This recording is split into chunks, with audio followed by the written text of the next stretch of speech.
Nangbu uroidaba mafamda lotuna hinglurage ithanata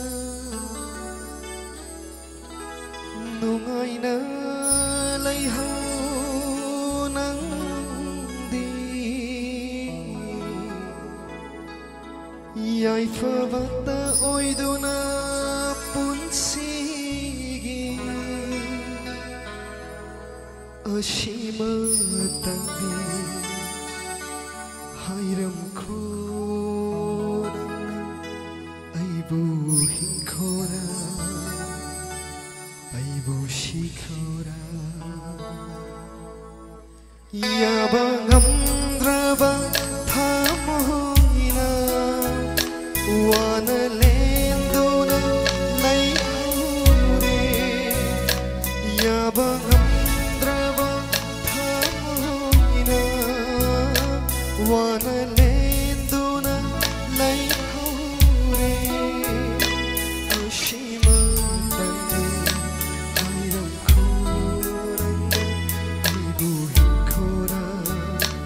aibu shikhora aibu hinkhora aibu shikhora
aibu abu lagi lambang shadukuna nokshi dilagi shatta utlanu aibi makshidanamu kamladu aibu abu lagi lambang shadukuna nokshi dilagi shatta utlanu aibi makshidanamu nangbu uroidaba mafamda lotuna hinglurage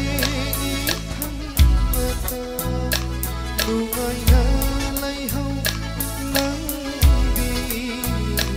yaifavata oiduna punsigi ashima tangki hayram khoranda ibu hinkora ibu shikhora ibu hinkora ibu shikhora ya bangam